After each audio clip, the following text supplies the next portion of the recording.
dear sisters. Sorry, Andy, go ahead. Sorry. Good evening, dear sisters and brothers in Christ. Today is the third day of our Sevika Sangam Varam, and we're continuing to reflect on the theme, Women, Proclaimers and Practitioners of Change. We have heard two of our amazing young ladies speak on the theme these past 2 days, and we are hearing about the freedom we have in Christ and how important it is to listen to God's voice and boldly move forward to be agents of change in our own lives and others' lives around us. Today, we are going to be hearing from our own Liji Kochima. Mrs. Liji Abraham Liji Kochima is from Tumbaman. Her home parish is Tumbaman Sahion Marthama Church. She has done her nursing degree, BSN, from Karnataka. She says she worked as a staff nurse at Apollo Hospital, Delhi for 4 years, 2011 through 15. And she resigned from there in 2015, October, and got married in December of 2015. So from marriage onwards, now she had been in the ministry with Achin. They have 2 children, Marvel and Manuel. She's doing a wonderful job of raising a family and being a partner in the pastoral ministry. I'm delighted to welcome Mrs. Liji Abraham Kochima for today's message. Let's prepare our hearts and minds to listen to what God has put in Kochima's heart. Welcome once again, dear Liji Kochima. Welcome. Thank you സുമേന്റി. സുമേന്റിയുടെ എല്ലാ നല്ല വാക്കുകൾക്കും നന്ദി. ദൈവത്തിന്റെ അതിപരിശുദ്ധമായ നാമം വാഴ്ത്തപ്പെടുമാറാകട്ടെ. എല്ലാവർക്കും ക്രിസ്തുവേശുവിൽ സ്നേഹ വന്ദനം. സേവികാ സംഘ വാരത്തോടനുബന്ധിച്ച് P M D C Sevika സംഘത്തോടൊപ്പമായിരിക്കുവാൻ ദൈവം ഒരുക്കി തന്ന അവസരത്തിനായി ദൈവത്തിന് സ്തോത്രം അർപ്പിക്കുന്നു. എനിക്ക് ഈ അവസരം ഒരുക്കി തന്ന PMDC സേവികാ സംഘ അംഗങ്ങളോടും അതിൻ്റെ ചുമതലക്കാരോടുമുള്ള നന്ദി പ്രാരംഭമായി അറിയിച്ചുകൊള്ളുന്നു. ഇന്നത്തെ അല്പനേരത്തെ ചിന്തയ്ക്കായി തിരഞ്ഞെടുത്തിരിക്കുന്ന വേദഭാഗം നാം വായിച്ചു കേട്ടുവല്ലോ. വിശുദ്ധ ലൂക്കോസ് എഴുതിയ സുവിശേഷം 1-ാം അധ്യായം 30, 31, 38 വാക്യങ്ങൾ വായിച്ചു കൊള്ളട്ടെ. ദൂതൻ അവളോട്, മറിയയെ ഭയപ്പെടേണ്ട, നിനക്ക് ദൈവത്തിന്റെ കൃപ ലഭിച്ചു. നീ ഗർഭം ധരിച്ച് ഒരു മകനെ പ്രസവിക്കും. അവന് യേശു എന്ന് പേർ വിളിക്കണം. അവൻ വലിയവൻ ആകും. 38-ാം വാക്യം, ഇതാ ഞാൻ കർത്താവിന്റെ ദാസി, നിന്റെ വാക്കുപോലെ എനിക്ക് ഭവിക്കട്ടെ എന്ന് പറഞ്ഞ് ദൂതൻ അവളെ വിട്ടുപോയി. നമുക്ക് അല്പനേരം പ്രാർത്ഥിക്കാം. തേനിലും മധുരമായി, തേനിലും മധുരമായി യേശു ക്രിസ്തു മാധുര്യവാൻ. രുചിച്ചു നോക്കി ഞാൻ കർത്തൻ കൃപകളെ. യേശു ക്രിസ്തു മാധുര്യവാൻ. രുചിച്ചു നോക്കി ഞാൻ കർത്തൻ കൃപകളെ. യേശു ക്രിസ്തു മാധുര്യവാൻ. സ്നേഹവാനായ ദൈവമേ, സ്വർഗപിതാവേ, ദൈവമേ, സ്ത്രീകളാകുന്ന ഞങ്ങൾക്ക് ഒരുമിച്ച് കർത്താവേ, ദൈവമേ, ഈ സേവികാ സംഘ വാരത്തോടനുബന്ധിച്ച് ഞങ്ങൾക്ക് ഇവിടെ ആയിരിക്കാൻ ദൈവം തന്ന കൃപകളെ ഓർത്ത് ഞങ്ങൾ സ്തോത്രം ചെയ്യുന്നു കർത്താവേ. ദൈവസന്നിധിയിൽ കർത്താവെ, ഞങ്ങൾക്ക് ഒരു നിമിഷം കൂടെ നന്ദിയോടെ കൂടി ആയിരിക്കാൻ കർത്താവെ, നീ തരുന്ന ഓരോ അവസരങ്ങളെ ഓർത്ത് നിനക്ക് സ്തോത്രം ചെയ്യുന്നു കർത്താവേ. അല്പസമയം കർത്താവെ വചനവുമായി നിന്റെ സന്നിധിയിലായിരിക്കുമ്പോൾ അടിയങ്ങളെ കർത്താവെ അവിടുന്ന് ബലപ്പെടുത്തണമേ. പറയുന്ന അടിയന്റെ നാവിനെ കർത്താവെ നീ ശക്തീകരിക്കണമേ. ദൈവത്തിന്റെ ദൂതന്മാരാൽ അടിയങ്ങളെ ഓരോരുത്തരെയും അവിടുന്ന് കാവൽ ചെയ്തു കൊള്ളണമേ കർത്താവെ. കേൾക്കുന്ന നിന്റെ മക്കളെ അവിടുന്ന് അനുഗ്രഹിക്കണമേ എന്ന് പ്രാർത്ഥിക്കുന്നു. പ്രാർത്ഥന കേട്ടതിനായി സ്തോത്രം. യേശുവിന്റെ നാമത്തിൽ തന്നെ ആമേൻ. ബൈബിൾ താളുകളിലെ ഏറ്റവും പ്രാധാന്യമർഹിക്കുന്ന സ്ത്രീ കഥാപാത്രങ്ങളിൽ ഒരാളാണ് യേശുവിൻ്റെ അമ്മയായ മറിയ. പ്രത്യേകിച്ചും പുതിയ നിയമത്തിന്റെ താളുകളിൽ തൻ്റെ ജീവിതം കൊണ്ടും സമർപ്പണം കൊണ്ടും വേറിട്ട് നിൽക്കുന്ന ഒരു സ്ത്രീ കഥാപാത്രമാണ് യേശുവിൻ്റെ അമ്മയായ മറിയ, കന്യക മറിയാമെന്ന് നമുക്ക് വ്യക്തമായി അറിയാം. മറിയ തൻ്റെ ജീവിതത്തിൽ കൂടെ ഒട്ടേറെ പാഠങ്ങൾ നമ്മെ പഠിപ്പിക്കുന്നുണ്ട്. മറിയ നമ്മുടെ ജീവിതത്തിൽ അനേകം മാതൃകകൾ നൽകി തരുന്നുണ്ട്. ലോകത്തിന്റെ രക്ഷയ്ക്കായി തിരഞ്ഞെടുക്കപ്പെട്ട സ്ത്രീരത്നങ്ങളിൽ ഏറ്റവും പ്രാധാന്യമർഹിക്കുന്ന ഒരാളാണ് യേശുവിൻ്റെ അമ്മയായ മറിയ. ഇങ്ങനെയൊക്കെ നാം പറഞ്ഞു കേട്ടിട്ടുണ്ട്. ഓരോ കുഞ്ഞും ഈ ലോകത്തിലേക്ക് പിറന്നു വീഴുമ്പോൾ അല്ലെങ്കിൽ ജനിച്ചു വീഴുമ്പോൾ ദൈവത്തിൻ്റെ പ്രതീക്ഷയാണ് അത് വിളിച്ചോതുന്നത് എന്ന്. അത്തരത്തിൽ ചിന്തിക്കുമ്പോൾ ദൈവത്തിൻ്റെ പ്രതീക്ഷയ്ക്ക് ദൈവത്തിൻ്റെ ആഗ്രഹത്തിന് ഒത്തതുപോലെ മുഖാന്തരങ്ങൾ ഒരുക്കുന്ന, തലമുറയെ ഒരുക്കുന്ന മാനപാത്രങ്ങളാണ് സ്ത്രീകളാകുന്ന നാം ഓരോരുത്തരും, നമ്മുടെ അമ്മമാരും. ഈ സേവികാ സംഘവാരത്തിൽ അമ്മമാരെയും സ്ത്രീ സമൂഹത്തെ ആകമാനം നമുക്ക് നന്ദിയോടെ സ്മരിക്കാം. അവരുടെ സഹനങ്ങളെ നമുക്ക് ഓർക്കാം. നാം ഒക്കെ ഒത്തിരി ഇഷ്ടമായതിനോട്, നമ്മളൊക്കെ ഒത്തിരി ആഗ്രഹിച്ച ചില കാര്യങ്ങളോടൊക്കെ നോ പറയേണ്ട ചില അവസരങ്ങളൊക്കെ സ്ത്രീകളാകുന്ന നമ്മളുടെ ജീവിതത്തിൽ ഉണ്ടായിട്ടുണ്ട്. അങ്ങനെ നോ പറഞ്ഞ ഒത്തിരി അമ്മമാരുടെ അനുഭവങ്ങൾ നമ്മുടെ ചുറ്റുപാടും നാം കണ്ടിട്ടുണ്ട്. നാം ഒക്കെ എത്രയോ തവണ നമ്മുടെ ഇഷ്ടങ്ങളോട്, നാം സ്നേഹിക്കുന്നവർക്ക് വേണ്ടിയും നമ്മുടെ കുടുംബത്തിന് വേണ്ടിയും നമ്മുടെ പങ്കാളിക്ക് വേണ്ടിയും നമ്മുടെ മക്കൾക്ക് വേണ്ടിയും നമ്മുടെ ആഗ്രഹങ്ങളോട് നോ പറഞ്ഞവരാണ്. എങ്കിലും നമ്മുടെ ജീവിതത്തിലൊക്കെ ഒത്തിരി പരിഭവങ്ങൾ നമുക്കുണ്ട്. എന്നാലും അതൊന്നും പുറമേ കാണിക്കാതെ, പുറം ലോകം അറിയാതെ കുടുംബത്തിനായി അതെല്ലാം മറച്ചു വെച്ചുകൊണ്ട് ജീവിക്കുന്ന അമ്മമാരും സ്ത്രീകളാകുന്ന നമ്മളും എന്നും ഒരു ഉദാഹരണമാണ്. അമ്മ എന്ന വാക്കിൻ്റെ അർത്ഥം അതുതന്നെയാണ്. മലയാളത്തിൽ അമ്മ എന്ന വാക്ക് ഉണ്ടായത് 2 പദങ്ങൾ കൂടിച്ചേർന്നിട്ടാണ്. ഒന്നാമത്തേത് എന്നും രണ്ടാമത്തേത് മാ എന്നും. എന്നും മാ എന്നും. The word means negation and ma means self. Means negation and ma means self. So the combination of these 2 words means that Amma is the one who negates the self. Amma is the one who negates the self. സ്വയത്തെയും സ്വന്തം ഇഷ്ടങ്ങളെയും മാറ്റി നിർത്തി, സ്വന്തം ഇഷ്ടങ്ങളെ, ആഗ്രഹങ്ങളെ ഒഴിച്ചു നിർത്തി മറ്റുള്ളവരുടെ ഇഷ്ടങ്ങൾക്ക്, തൻ്റെ പങ്കാളികളുടെ ഇഷ്ടങ്ങൾക്ക്, കുഞ്ഞുങ്ങളുടെ ഇഷ്ടങ്ങൾക്ക് പരിഗണന നൽകി അമ്മമാർ എന്നും ഈ ലോകത്തിനും സമൂഹത്തിനും ദേശത്തിനുമൊക്കെ മാതൃകയായവരാണ്. അവരൊക്കെ അനുഗ്രഹമായി തീർന്നവരാണ്. അങ്ങനെ തലമുറയ്ക്ക് അനുഗ്രഹമായ ഒരമ്മയെക്കുറിച്ച് അല്പസമയം ധ്യാനിക്കുവാൻ ആഗ്രഹിക്കുന്നു. യേശുവിൻ്റെ അമ്മയായ മറിയയുടെ ജീവിതം നൽകിത്തരുന്ന ചില പാഠങ്ങൾ ഇന്ന് നമുക്ക് ധ്യാനിക്കുവാൻ ആഗ്രഹിക്കുന്നു. ഒന്നാമതായി, അമ്മമാർ ദൈവത്താൽ നിയോഗിക്കപ്പെട്ടവരും നിയമിക്കപ്പെട്ടവരും. അമ്മമാർ ദൈവത്താൽ നിയമിക്കപ്പെട്ടവരും. Mothers appointed and anointed by God. Mothers appointed and anointed by God. Yes, we all are appointed and anointed by our God. അതെ, നാം ഒക്കെയും ദൈവത്താൽ അയക്കപ്പെട്ടവരും അഭിഷേകം പ്രാപിച്ചവരുമൊക്കെയാണ്. ദൈവിക നിയോഗം ശിരസ വഹിച്ച ഒരു സാധാരണക്കാരിയായ പെൺകുട്ടിയായിരുന്നു, അല്ലെങ്കിൽ സാധാരണക്കാരിയായ ഒരു സ്ത്രീ ആയിരുന്നു യേശുവിൻ്റെ മാതാവായ മറിയ എന്ന് നമുക്കറിയാം. മറിയ ജീവിച്ചിരുന്ന കാലം, കഴിഞ്ഞ ദിവസങ്ങളിൽ നാം കേട്ടതുപോലെ, മറിയ ജീവിച്ചിരുന്ന കാലം പുരുഷാധിപത്യം നിറഞ്ഞ ഒരു കാലമായിരുന്നു. അനേകം അവഗണനകൾ സ്ത്രീകൾ നേരിട്ടിരുന്നു. പ്രത്യേകമായിട്ടും വചനം വായിക്കുവാനോ പഠിക്കുവാനോ ധ്യാനിക്കുവാനോ സാധിക്കാതിരുന്ന, അവസരം ലഭ്യമാകാതിരുന്ന ഒരു കാലഘട്ടമായിരുന്നു. അതിലുപരി അങ്ങനെയുള്ള അവസരങ്ങൾ സ്ത്രീകൾക്ക് നിഷേധിക്കപ്പെട്ടിരുന്നു എന്ന് തന്നെയാണ് ആ കാലഘട്ടത്തെക്കുറിച്ച് പറയുന്നത്. കൂടാതെ സ്ത്രീകൾ വീടുകളിലൊക്കെ ഒതുങ്ങിക്കൂടുവാനുള്ള പ്രേരണ ശക്തമായിട്ട് നിലനിന്നിരുന്ന ഒരു കാലമായിരുന്നു മറിയ ജീവിച്ചിരുന്ന കാലം എന്ന് പറയുന്നത്. അങ്ങനെയുള്ള ഒരു കാലഘട്ടത്തിലാണ് ദൈവം സാധാരണക്കാരിയായ ആ സ്ത്രീയെ, ആ പെൺകുട്ടിയെ ലോകൈക കുടുംബത്തിന്റെ മാനവരക്ഷയ്ക്കായിട്ട് തിരഞ്ഞെടുക്കുന്നത് എന്ന് നമുക്ക് അറിയാൻ സാധിക്കുന്നു. ചരിത്രപരമായിട്ട് കൂടുതൽ വിവരങ്ങളൊന്നും നമുക്ക് മറിയയെക്കുറിച്ച് അറിയുവാൻ കഴിഞ്ഞിട്ടില്ല. മറിയയുടെ സഹോദരങ്ങളോ കുടുംബങ്ങളോ പാരമ്പര്യങ്ങളോ ഒന്നും നമുക്ക് അറിയില്ല.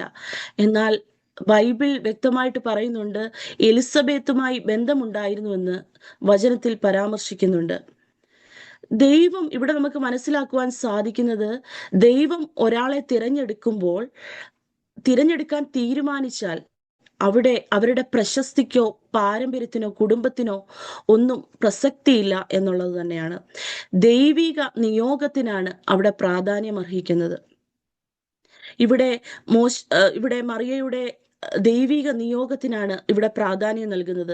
ദൈവിക നിയോഗത്തിന്റെ അടിസ്ഥാനം എന്ന് പറയുന്നത് ദൈവിക കൃപയാണ്. ദൈവത്തിന്റെ കൃപയാണ് ദൈവിക നിയോഗത്തിന്റെ അടിസ്ഥാനമെന്ന് നാം മറന്നു പോകരുത്. അതുകൊണ്ടാണ് ദൈവദൂതൻ മറിയയെ അഭിസംബോധന ചെയ്യുമ്പോൾ കൃപ ലഭിച്ചവളെ എന്ന് പറയുന്നത്. ഈ കൃപ നമ്മുടെ പ്രാപ്തി കൊണ്ടോ കഴിവ് കൊണ്ടോ ലഭിക്കുന്നതല്ല, നമ്മുടെ സമ്പത്തോ നമ്മുടെ പ്രശസ്തി കൊണ്ടോ ഒന്നും ലഭിക്കുന്നതല്ല. ഇത് സൗജന്യമായി ദൈവത്തിൽ നിന്ന് നമുക്ക് തരുന്ന ഒരു സമ്മാനമാണ് ഈ ദൈവിക കൃപ എന്നുള്ളത്. ദൈവവചനത്തിന് കാതോർക്കുവാനും ഭയത്തോടും ഭയഭക്തിയോടും വിറയലോടും കൂടെ ദൈവസന്നിധിയിൽ ആയിരിക്കുവാൻ ഈ കാലങ്ങളിൽ ദൈവം നമ്മളെ ഇടയാക്കട്ടെ. ആ വഴിയിൽ അനുസരണയോടെ നടക്കുവാൻ സാധിക്കുമെങ്കിൽ അവൻ നമ്മെ മാനിക്കും. എന്നെ മാനിക്കുന്നവനെ ഞാൻ മാനിക്കുമെന്ന് അരുളി ചെയ്ത ഒരു ദൈവമുണ്ട്. അവനെ മാനിക്കുവാണെങ്കിൽ അവൻ തിരികെ മാനിക്കും എന്നതിൽ നമുക്ക് സംശയം വേണ്ട.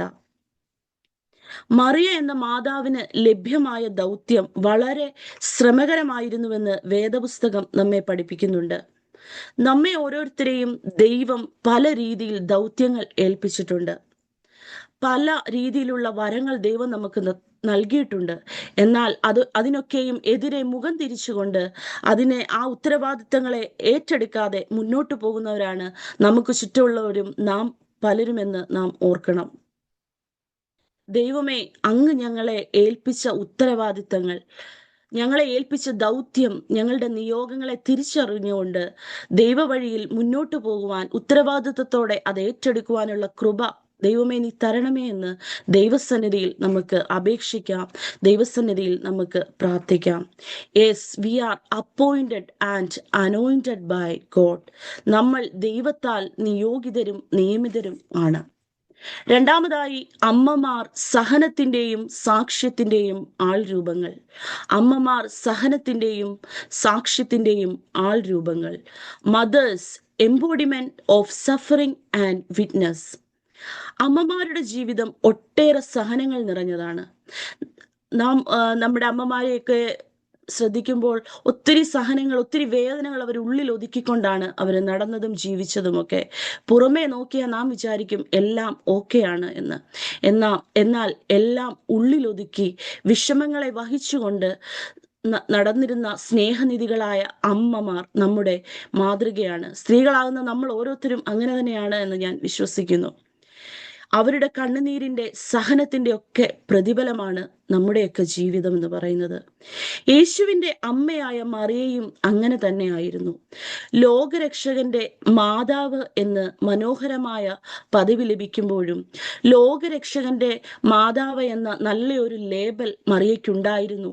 എങ്കിലും ഉള്ളിൽ എരിഞ്ഞുകൊണ്ടിരുന്ന ഒരു കനലുണ്ടായിരുന്നുവെന്ന് വേദപുസ്തകം സാക്ഷിക്കുന്നുണ്ട്. ലൂക്കോസ് എഴുതിയ സുവിശേഷം 2-ാം അധ്യായം 34-35 വാക്യങ്ങളിൽ ഇങ്ങനെ വായിക്കുന്നു. ലൂക്കോസ് എഴുതിയ സുവിശേഷം 2:34-35 വാക്യങ്ങൾ. ശിമയോൻ അവരെ അനുഗ്രഹിച്ചു.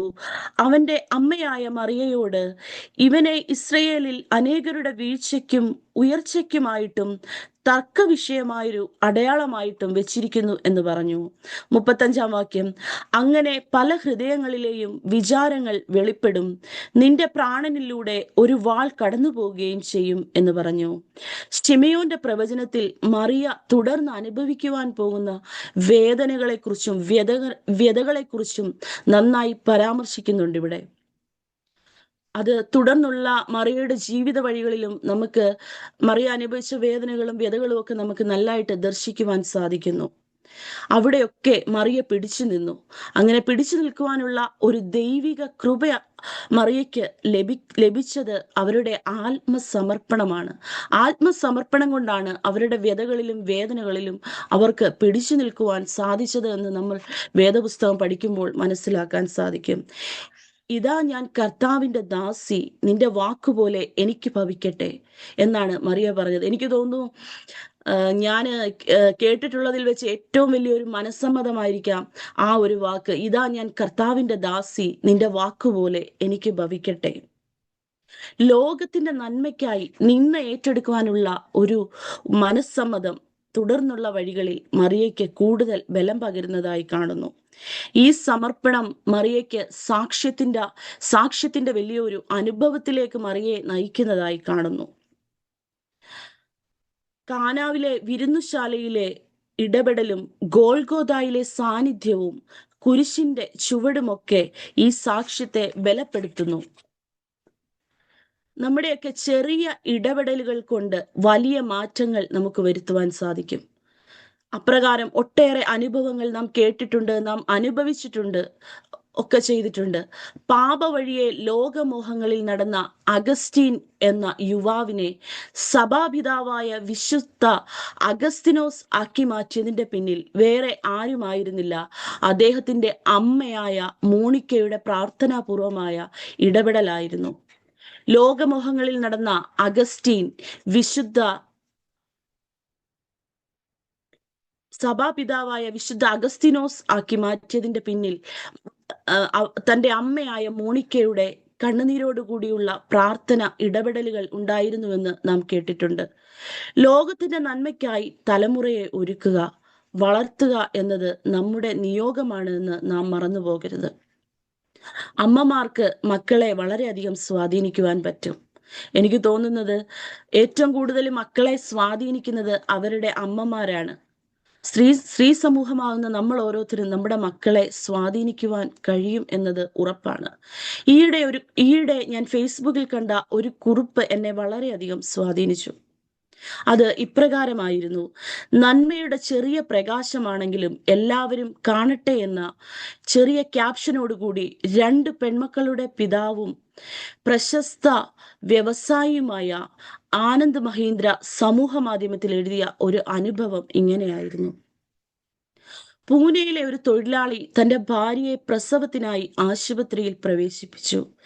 സിസേറിയൻ വേണ്ടിവരുമെന്ന് അവർക്ക് ഉറപ്പായിരുന്നു. ഓപ്പറേഷൻ ചിലവുകൾ എടുക്കുവാൻ അവർക്ക് കാശില്ല.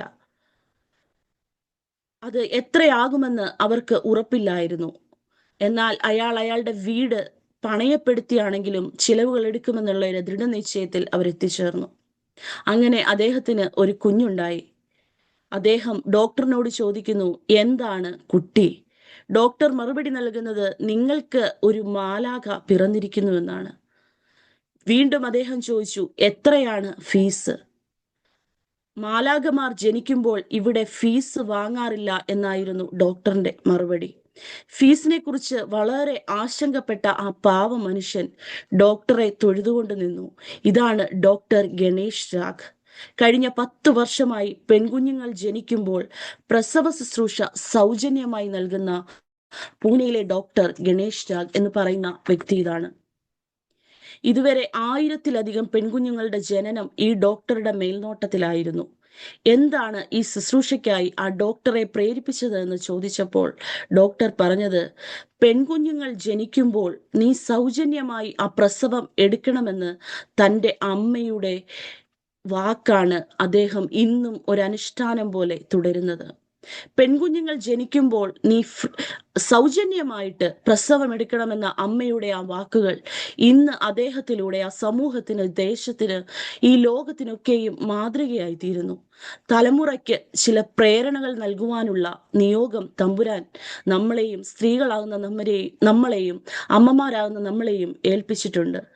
നമ്മുടെ നിയോഗങ്ങളെ തിരിച്ചറിഞ്ഞുകൊണ്ട് തലമുറയുടെ നന്മയ്ക്കായി തീരുന്ന ചില തീരുമാനങ്ങളും പ്രേരണകളും ഈ സമൂഹത്തിനും നമ്മുടെ തലമുറകൾക്കും ദേശത്തിനും പകർന്നു നൽകുവാൻ ദൈവം നമ്മിൽ നിന്നും ആഗ്രഹിക്കുന്നുണ്ട്. 2 ചിന്തകളാണ് ഞാൻ ഇന്ന് നിങ്ങളുടെ മുൻപാകെ പറയുവാൻ ആഗ്രഹിച്ചത്. ക്രിസ്തു മാതാവായ മറിയ എന്ന അമ്മ നമ്മുടെ മുൻപിൽ ഒട്ടേറെ വെല്ലുവിളികൾ ഉയർത്തുന്നുണ്ട്. അതിൽ നിന്നും ചെറിയ 2 ചിന്തകളാണ് പങ്കുവയ്ക്കുവാൻ ശ്രമിച്ചത്. ഒന്നാമതായി പങ്കുവച്ചത്, അമ്മമാർ ദൈവത്താൽ നിയമിക്കപ്പെട്ടവരും നിയോഗിക്കപ്പെട്ടവരും. Yes, we are appointed and anointed by God. അവനാൽ നിയോഗിക്കപ്പെട്ടവരാണ് എന്ന ബോധ്യം എപ്പോഴും നമ്മെ ഭരിക്കണം. രണ്ടാമതായി, അമ്മമാർ സഹനത്തിന്റെയും സാക്ഷ്യത്തിന്റെയും ആൾരൂപങ്ങൾ. അമ്മമാർ സഹനത്തിന്റെയും സാക്ഷ്യത്തിന്റെയും ആൾരൂപങ്ങളാണ്. Mothers embodiments of suffering and witness. സഹനങ്ങളും വേദനകളും ഒട്ടേറെ ഉണ്ടെങ്കിലും അതിനെയെല്ലാം തലമുറയുടെയും ദേശത്തിൻ്റെയും നന്മയ്ക്കായി സാക്ഷ്യത്തിൻ്റെ അനുഭവങ്ങളാക്കി മാറ്റുവാൻ നമുക്കും സാധിക്കട്ടെ എന്ന് ഞാൻ ആശംസിക്കുന്നു, പ്രാർത്ഥിക്കുന്നു. അതിനായി ദൈവം നമ്മെ എല്ലാവരെയും ശക്തീകരിക്കട്ടെ. യേശുവിൻ്റെ അമ്മയായ മറിയ പറഞ്ഞതുപോലെ മറിയയോടൊപ്പം നമുക്ക് ഏറ്റുപറയുവാൻ സാധിക്കണം, ഇതാ ഞാൻ കർത്താവിൻ്റെ ദാസി, നിന്റെ വാക്കുപോലെ എനിക്ക് ഭവിക്കട്ടെ. ഈ വചനങ്ങളാൽ ദൈവം നമ്മെ എല്ലാവരെയും അനുഗ്രഹിക്കട്ടെ. എല്ലാവരോടും ഒരിക്കൽ കൂടി അവസരം ഒരുക്കി തന്ന എല്ലാവരോടും നന്ദി അർപ്പിക്കുന്നു. എല്ലാവരെയും ദൈവം തമ്പുരാൻ അനുഗ്രഹിക്കട്ടെ.